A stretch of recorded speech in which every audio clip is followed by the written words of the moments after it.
I, Naomi, was blessed with the best husband and cursed with the worst mother-in-law. My mother-in-law Kim is one of the most cruel people I have ever met. She was so bad that even my husband Rhett and the rest of his family hated her.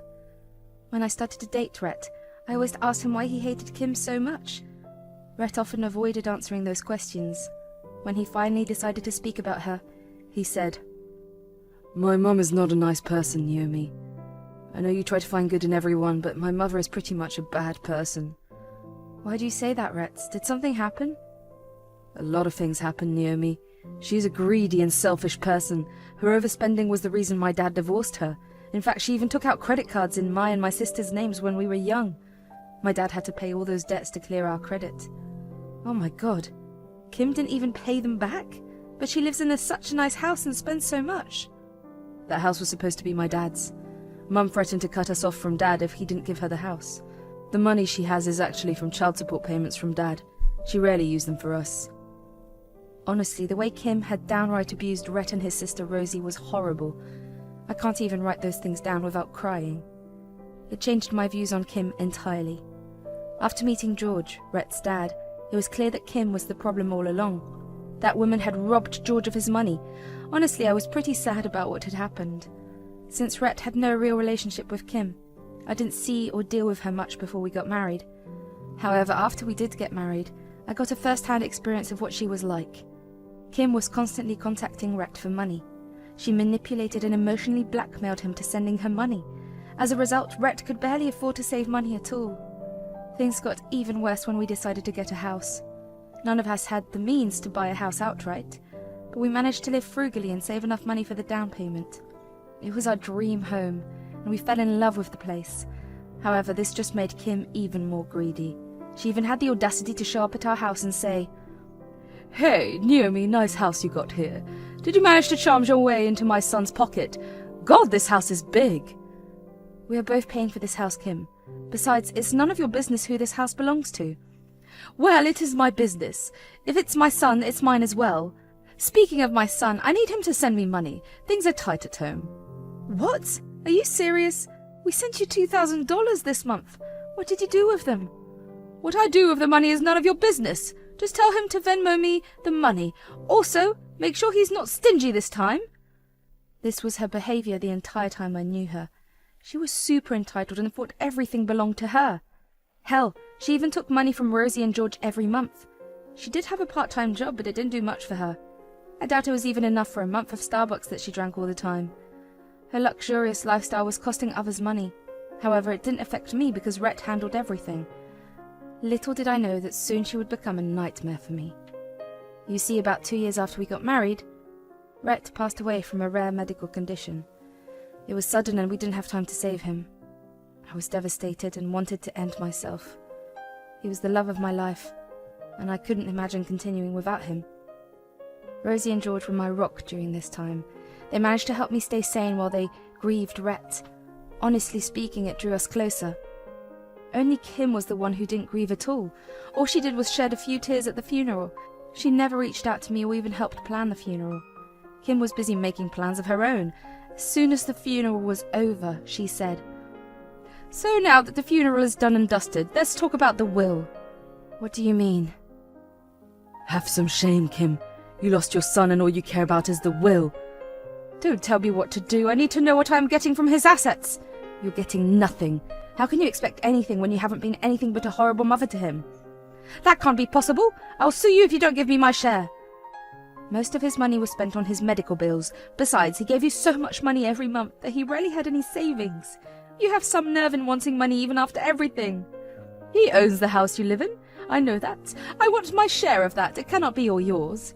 "The house is mine, and there is nothing you can do to change it. You better stay away from me. Rhett dealt with you with patience, but I won't." "Well, I will get my fair share, don't you worry. You will hear from me." Kim said that and left. I couldn't believe what she just did. It made me even more sad knowing Rhett's mother didn't care about his passing. I broke down again. However, there was worse news to come.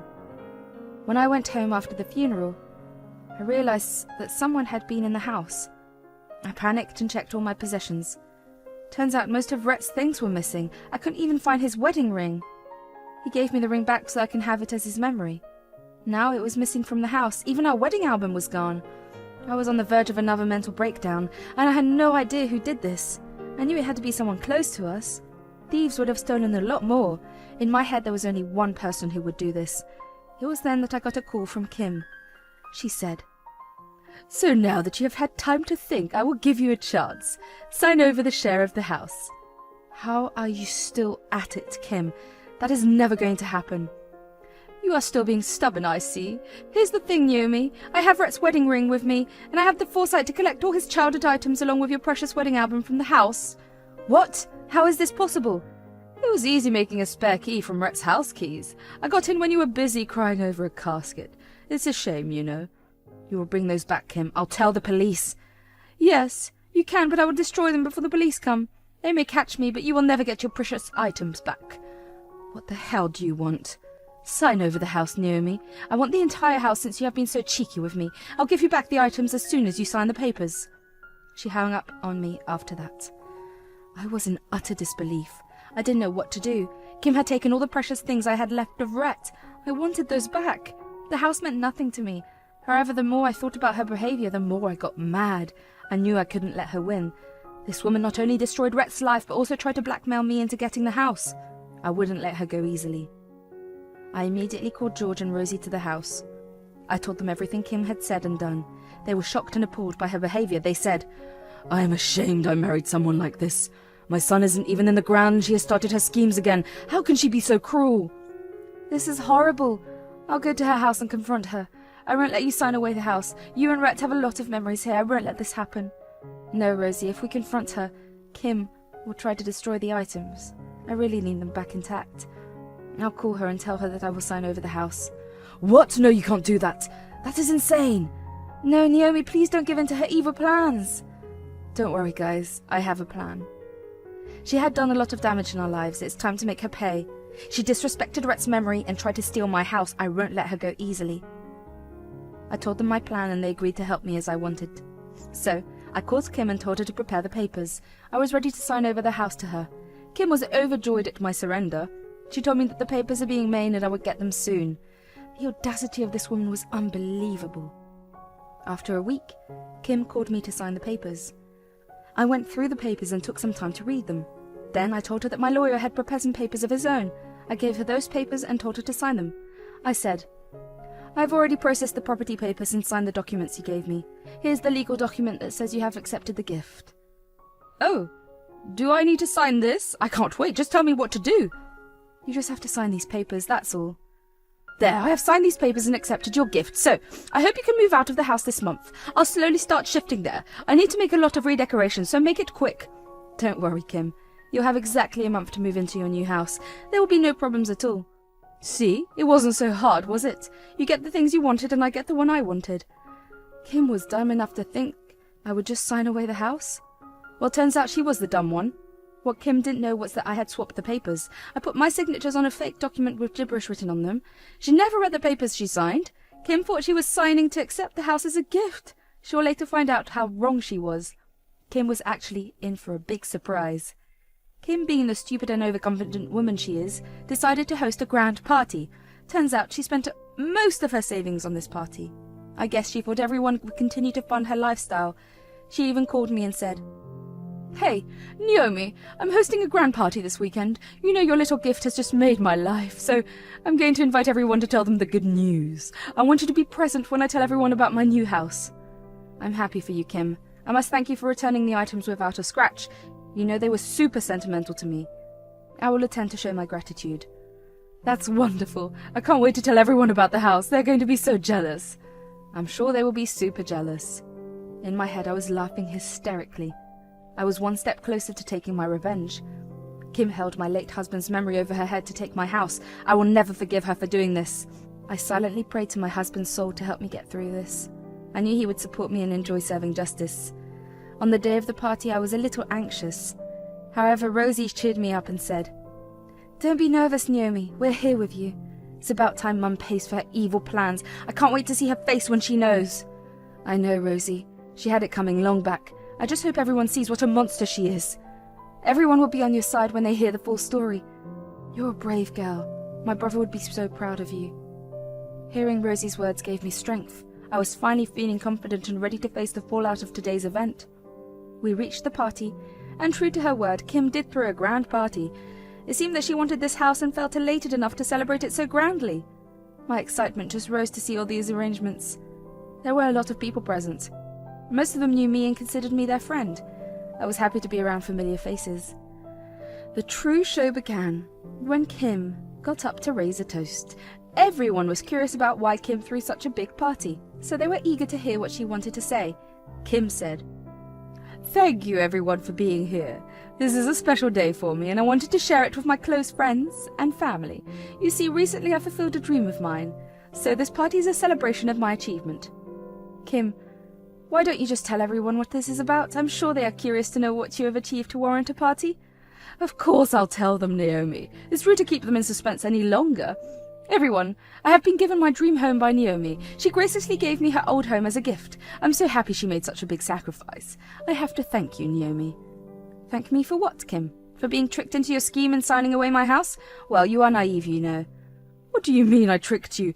Nothing like that happened. Everyone, I'm here to reveal something. Kim kept a few valuable possessions of my late husband and forced me to sign away the house. She blackmailed me by saying that she would destroy those items and make me suffer. Kim planned everything from the moment my late husband passed away. Everyone was shocked. They kept whispering among themselves. I turned to look at Kim, who had a rather nervous expression on her face.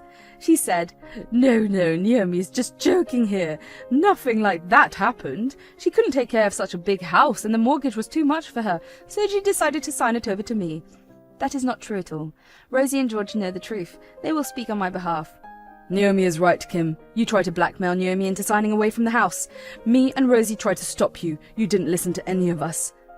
Yes, that's right. You need to stop lying to everyone. All of you are traitors. I only did it for my good. I deserve the house. My son paid for it as well.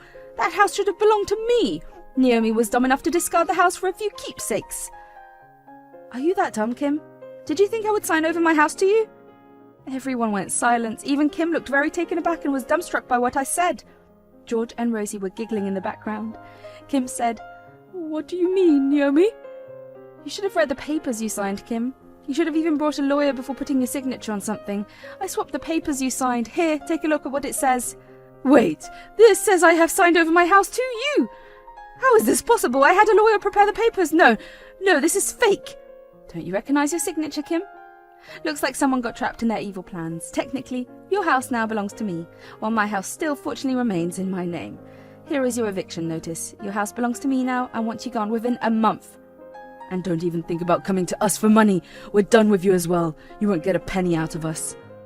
You should be ashamed of yourself. If you have any remorse, you won't darken my door again. No, this is not possible. You can't do this. Oh my God. Before she could complete the sentence, Kim simply fainted. I was super tempted to laugh at the scene. No one rushed to hold her. Everyone was throwing disgusted looks at her.